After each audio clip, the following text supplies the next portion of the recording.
Satu, aku sayang Allah. Dua, sayang Rasulullah. Tiga, Al-Quran kitabku. Satu, dua, tiga, Islam agamaku. Satu, aku sayang Allah. Dua, sayang Rasulullah. Tiga, Al-Quran kitabku. Satu, dua, tiga, Islam agamaku. Assalamualaikum Ananda semuanya. Bagaimana kabarnya? Semoga Ananda tetap sehat selalu ya, dan tetap semangat belajarnya. Dan di sini juga Miss ingatkan agar Ananda tetap melaksanakan sholat 5 waktunya ya, dan tetap taati perintah orang tua. Di sini kita masih belajar tema 1, tetapi masuk ke dalam subtema 3, pembelajaran 1 dan 2. Nah, sebelum kita mulai pembelajaran hari ini, marilah kita sama-sama membaca doa belajar. Masih ingat Ananda? Ya, kita baca sama-sama ya. Bismillahirrahmanirrahim. Rabbi zidni ilma warzuqni fahma wa amalan mutaqabbalan rabbal alamin. Nah, mari kita mulai belajar hari ini ya. Nah, sebelumnya Ananda, kita sudah belajar tentang kalimat ajakan. Nah, Ananda masih ingat nggak apa itu kalimat ajakan? Ya, betul ya. Kalimat ajakan adalah kalimat yang mengajak seseorang untuk melakukan sesuatu. Tetapi hari ini kita akan belajar tentang kalimat perintah. Apa ya itu kalimat perintah? Nah, kalimat perintah adalah kalimat yang isinya menyuruh atau meminta seseorang untuk melakukan sesuatu. Nah, kalau Ananda nih meminta seseorang untuk melakukan sesuatu, berarti itu disebut sebagai kalimat perintah. Nah, kita masuk ke dalam contoh ya.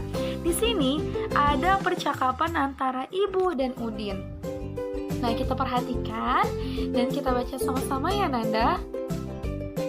Ibu berkata, "Bagilah bekalmu dengan teman-teman ya, Din." Udin menjawab, "Baik, Bu. Mengapa kita sebaiknya berbagi dengan teman, Bu?" Ibu menjawab, "Berbagi menunjukkan sikap rukun. Bawalah tempat bekalmu kembali ya." Nah, di sini percakapan antara Udin dan Ibu itu bercerita tentang bekal makanan yang akan dibawa Udin ke sekolah dan disiapkan oleh Ibu. Dalam percakapan tersebut ternyata ada kalimat perintah yang diucapkan Ibu kepada Udin, yaitu adalah "Bawalah tempat bekalmu kembali ya." Nah, itu adalah contoh kalimat perintah yang terdapat pada percakapan tersebut. Oke, Nanda? Dari kalimat perintah tersebut, kita bisa melihat bahwa kalimat perintah dicirikan yang pertama, menggunakan akhiranlah atau kan pada awal kalimatnya. Ingat ya Nanda, yang pertama adalah menggunakan akhiranlah atau kan. Dan yang kedua, pada akhir kalimatnya menggunakan tanda seru, menunjukkan dia adalah kalimat perintah. Ingat ya Nanda, ketika Ananda sudah mendapatkan dalam suatu kalimat dengan ciri kedua ini, berarti itu termasuk ke dalam kalimat perintah. Nah, kita masuk contoh selanjutnya ya, biar Ananda semakin paham. Nah, di sini ada contoh kalimat perintah guru di sekolah, yaitu masuklah ke kelas dengan tertib. Nah, di sini kita sudah temukan dua ciri dari kalimat perintah. Dari kata masuklah, berarti dia berakhiran lah. Dan yang kemudian adalah tanda seru di akhir kalimat. Nah, ini adalah contoh dari kalimat perintah. Selanjutnya, di sini kita akan masuk ke dalam contoh lainnya. Contoh yang pertama, ke kelas setelah bel berbunyi. Nah, kata apa yang bisa kita masukkan ke dalam kalimat pertama untuk menunjukkan bahwa kalimat tersebut adalah kalimat perintah? Apa, Nanda? Ya, kata masuklah. Masuklah ke kelas setelah berbunyi. Nah, di sini ada kata lah dalam kata pertamanya, dan kemudian ada tanda seru. Nah, contoh yang kedua, kebersihan kelas. Kata apa yang bisa kita masukkan dalam kalimat yang kedua? Ya, jagalah kebersihan kelas. Nah, ada kata lah di akhir kata awal kalimatnya. Nah, yang ketiga adalah tutuplah pintu setelah masuk ke dalam ruangan. Nah, itu ketiga contoh ini adalah termasuk ke dalam kalimat perintah. Nah, Nanda juga bisa latihan membuat kalimat perintah di rumah masing-masing. Oke, Nanda? Sudah paham ya apa itu kalimat perintah dan ciri-ciri dari kalimat perintah? Sekarang, ayo kita amati beberapa gambar dengan menggunakan alat menggambar yang berbeda ya Nanda. Nah, gambar yang pertama adalah gambar tempat bermain, di mana gambar ini menggunakan alat gambar krayon. Nah, pernahkah Nanda melihat atau menggunakan krayon? Nah, ketika kita menggunakan krayon, maka gambar yang dihasilkannya adalah kurang lebih seperti gambar yang ada pada layar. Nah, yang kedua adalah gambar taman, yaitu menggunakan spidol warna. Sana Anda perhatikan, seperti inilah gambar ketika menggunakan spidol warna. Nah, yang ketiga adalah gambar sekolah dengan bendera merah putih. Nah, gambar ini adalah menggunakan pensil warna. Jadi, ketika Nanda menggunakan pensil warna dalam menggambar, maka hasilnya kurang lebih terlihat ya pada layar. Berdasarkan ketiga gambar yang sudah kita amati tadi, itu disebut sebagai gambar imajinatif. Nah, apa itu ya Miss gambar imajinatif? Nah, gambar imajinatif adalah gambar yang dibuat berdasarkan imajinasi atau khayalan oleh pelukisnya sendiri. Apa itu khayalan? Khayalan adalah sesuatu yang kita bayangkan, impikan, atau inginkan. Itulah yang dikatakan sebagai gambar imajinatif. Adalah sesuatu yang kita bayangkan, kemudian kita bayangkan, lalu kita gambarkan di dalam kertas ataupun di media lainnya. Jadi Ananda, gambar imajinatif itu juga menggunakan alat dan bahan dalam membuatnya. Nah, apa saja itu alat dan bahannya? Yang pertama adalah alat pewarna. Bisa kita menggunakan pensil warna, krayon, ataupun cat warna. Nah, yang kedua adalah pensil. Yang ketiga, penghapus. Dan yang keempat adalah media gambar atau tempat kita menggambar imajinatifnya. Bisa dapat berupa kertas, kain, atau papan. Oke Nanda, nah kita akan kembali melihat ketiga gambar imajinatif tadi. Nah, yang pertama ini adalah gambar tempat bermain menggunakan krayon. Nah, yang kedua ini adalah gambar taman menggunakan spidol. Dan yang terakhir adalah gambar sekolah beserta bendera menggunakan pensil warna. Nah, di sini kita akan bahas perbedaan dari ketiga gambar. Nah, di mana ketika kita menggambar menggunakan krayon, maka warna dari gambar tersebut akan terlihat tebal. Nah, yang kedua, permukaannya itu kasar. Jadi ketika hasil gambar kita menggunakan krayon, kemudian kita raba dengan tangan, maka dia akan terasa kasar. Nah, yang kedua, gambar menggunakan spidol, maka warnanya juga akan terlihat tebal. Tetapi permukaan gambar tersebut akan terasa halus. Dan yang terakhir adalah gambar menggunakan pensil warna, maka warnanya itu akan berbeda dari kedua gambar sebelumnya, yaitu warnanya akan terlihat tipis dan permukaannya akan terasa halus. Nah, itulah perbedaan ketiga gambar menggunakan 3 alat gambar yang berbeda. Jadi ketika Ananda punya ketiga alat gambar tersebut, yaitu krayon, pensil warna, dan spidol, Ananda bisa mencontohkannya di kertas dan kemudian bisa melihat perbedaannya.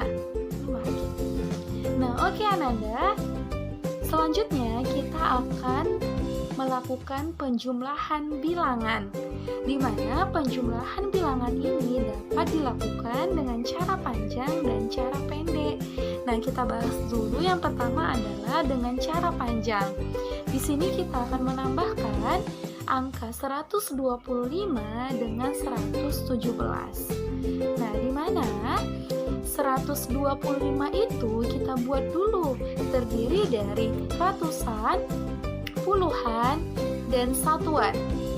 Oke, 125 terdiri dari angka 100, kemudian terdiri dari angka 20 puluhan, dan terdiri dari angka 5 satuan.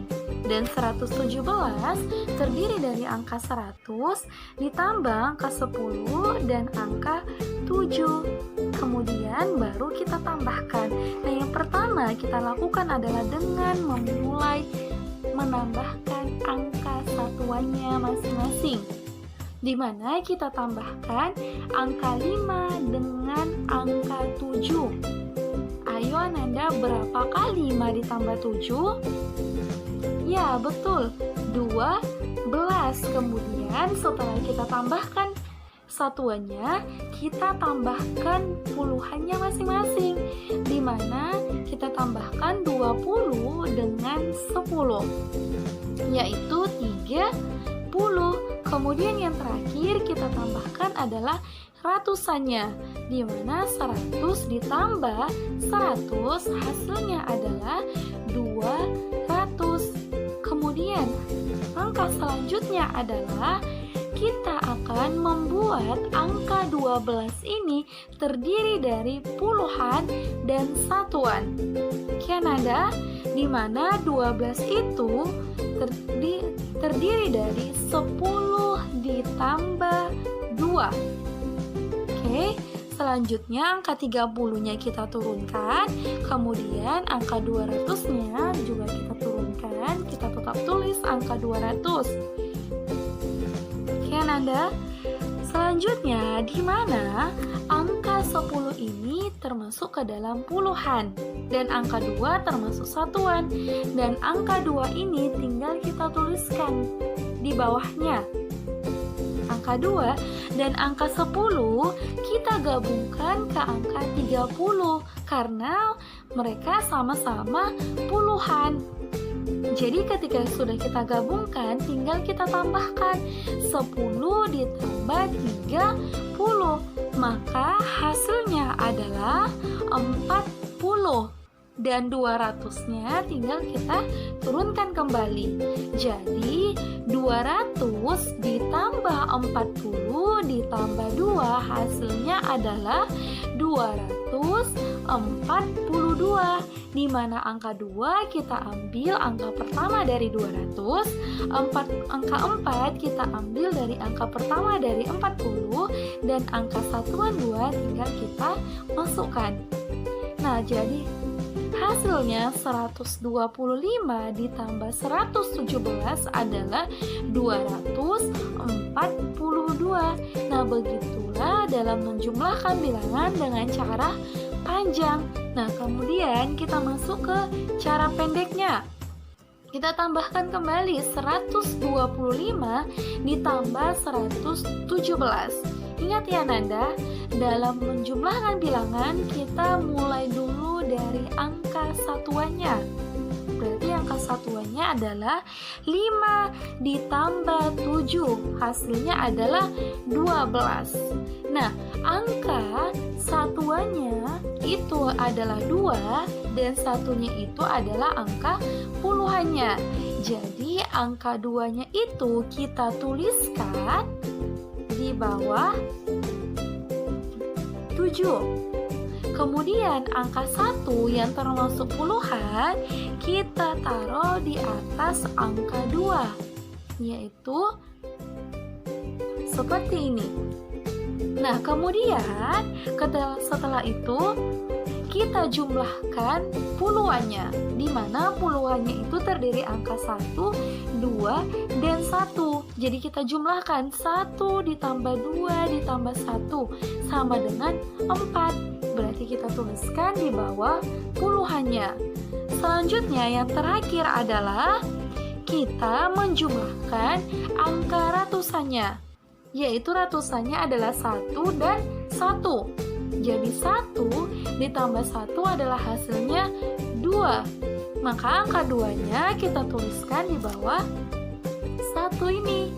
Jadi hasilnya tetap 242. Nah, itulah menjumlahkan bilangan dengan cara pendek. Jadi Ananda ketika menjumlahkan bilangan sama saja dengan cara panjang ataupun cara pendek. Nah, Ananda bisa memilihnya di mana yang menurut Ananda paling mudah untuk menjumlahkan bilangannya. Nah, coba Ananda perhatikan gambar yang ada pada layar, di mana Udin dan teman-temannya telah selesai melakukan pembelajaran di sekolah. Nah, coba misalnya ya Nanda, apa yang seharusnya Ananda lakukan setelah selesai belajar di sekolah? Ya, betul, yaitu dengan melakukan berdoa bersama dan membereskan buku pelajaran yang sudah kita pergunakan. Nah, di sini ternyata kita sudah menerapkan sila Pancasila di sekolah. Nah, sila keberapakah itu? Ya, ketika kita sudah berdoa setelah selesai belajar, maka kita sudah menerapkan Pancasila yang pertama. Masih ingat Ananda, apa Pancasila yang pertama? Ya, ketuhanan yang Maha Esa dengan disimbolkan bintang. Jadi, tanpa sadar Ananda, kita sudah melaksanakan penerapan sila pertama di sekolah dengan berdoa setelah selesai belajar ataupun sebelum belajar. Nah, kemudian sedangkan ketika kita membereskan buku pelajaran setelah belajar, berarti kita sudah menerapkan Pancasila yang kedua, yaitu kemanusiaan yang adil dan beradab. Nah, itulah penerapan Pancasila yang pertama dan yang kedua di sekolah. Kan Anda? Yang selama ini ternyata sudah kita terapkan di sekolah kita ya Nanda. Oke Nanda. Nah, sampai di sinilah pembelajaran kita hari ini. Semoga apa yang disampaikan dapat dimengerti dan dipahami oleh Ananda. Dan marilah sama-sama kita mengucapkan hamdalah. Alhamdulillahirabbil alamin. Semoga ilmu yang kita dapatkan hari ini adalah ilmu yang diberkahi dan diridhoi oleh Allah Subhanahu wa taala. Dan harapkan Ananda tetap jaga kesehatan ya, dan tetap semangat belajarnya. Bisa akhiri dengan mengucapkan mengucapkan Assalamualaikum warahmatullahi wabarakatuh. Sampai jumpa ya Nanda di pembelajaran berikutnya.